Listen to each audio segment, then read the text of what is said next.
Господин Заев, вчера двајца пратеници од владеачката коалиција поднесоа закон со кој всушност се забранува во иднина да се објавуваат прислушкуваните материјали. Каква е вашата реакција на овој предложен закон? Прво, законско решение, читајќи го текстот, е катастрофа. Имаме цензура, имаме работи недозволени, како што некои од луѓето кои што реагираа во јавноста рекоа непостоечки дури во најголемите режими или во општество во кој што секако не се дискутираат во некаде во светот. И точно е дека порано се разговараше во делот на работните групи за во идниот период кој ќе разговараме за делот на правосудството, посебно регулативата околу свиркачите или whistleblowers, да биде и регулирана и оваа материја, од проста причина што можно е во иднина да има злоупотреба на приватноста на разговорите на граѓаните пред се. Секако со оваа регулатива би требало да се заедно регулира и делот на свиркачите или оние кои што се охрабриле да приложат одредени докази и документи за кривични дела, знаејќи дека ќе има забрана за идно објавување на вакви материјали, но сепак да се даде можност ваквите злоупотреби преку законот за свиркачите да биде предаден на институциите на системот за идно гонење на потенцијално криминални дејанија и сорители на такви дејанија. Ова вчера беше комплетно изненадување за нас, за странците и за сите. Така да очекуваме денеска законот да биде повлечен. Ние не бегаме од било која тема која што е важна за Република Македонија и пред се за граѓаните, така да и сме спремни во наредниот период да дискутираме, без при тоа да ги загрозиме приоритетите веќе дефинирани. До 15 да завршиме со медиумите, до 20 со техничката влада и евентуално законски промени, ако се случат овде, а ваквото донесување на закон, секако потенцирам, без цензура и без вакви глупирања, да се има амбиција да се избрише дури колективната меморија на граѓаните, е катастрофално. Идно објавување на материјали да биде регулирано со закон. Кога зборувам за идно објавување на материјали регулирано со закон, пред се мислам дека во нашите тајни служби постојат најверојатно тројно повеќе материјали од тоа што Заев го поседува. Можат од секаде да летнат материјали во јавноста, на интернет или било каде, кои што би навлегле во приватноста на граѓаните. Затоа сме спремни да разговараме и наша потреба е да разговараме, но за идното објавување на материјалите заедно со законот за свиркачите. Господине Заев, каде заглавија преговорите с ношти и кои беа најспорните прашања? Поврзано е. Зошто мислите дека токму вчера беше објавен, власта го објави тој закон, да речем, на пресконференција? Дали е тоа обид уште еден да се обструираат преговорите? Мислам дека причините се исти, за кои што и вие мислите дека се причините, и јавноста веќе знае. Апсолутно се наоѓаат милион начини како да се купи време плюс, да се заобиколат важните теми. Нема веќе рационално објаснување зошто се постапува на ваков начин. Ние седиме на работни групи каде што транспарентно се разговара, медиумите ги информираме за се. Гледате денеска веднаш давам изјава, нема бегање од теми кои што се на маса таму. Апсолутно за мене ова е глупирање и апсолутно на штета на граѓаните на Македонија. Веќе почнавте еден дел од моето прашање, но еве, каде заглавија с ношти преговорите? Кои беа најспорните прашања за партиите? Знаете дека се отворени повеќе прашања во изборниот законник. Жалам што изборниот законник, кој што беше предложен како начала, директно на кој што бев јас присутен, и само господинот Џафери дел од лидерите, како дел од лидерите на политичките партии, односно господинот Мендухтачи беше присутен. Почнаа разговорите 25 за 12 синоќа заради овој закон што се појави вака во собранието.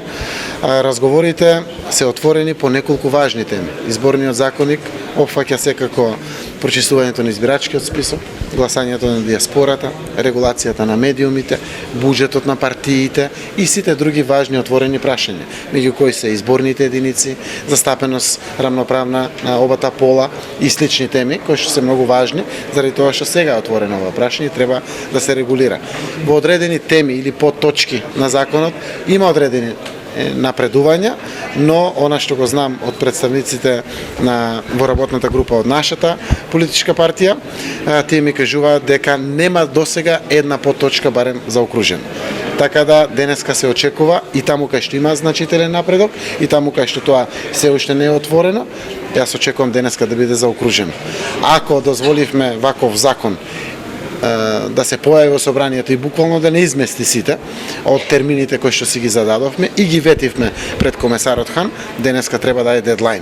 Затоа што нема нови теми. Тие се темите. Одлуки мора да се носат, да се пресекува и веднаш да поминеме на следните теми. Господине Заев, вчера во емисијата Топ тема на Телма, еден од луѓето кои го предложија законот, Талат Џафери, изјави дека овој закон уште пред 20 дена му го доставил на портпаролот на СДСМ Петре Шилегов како дел од преговорите. Исто така кажа дека самиот овој закон е исто така дел од преговорите и дека политичките чинители пред комесарот Хан дале збор и за ова. Како го коментирате ова и ако сте дале збор, дали ќе останете на него?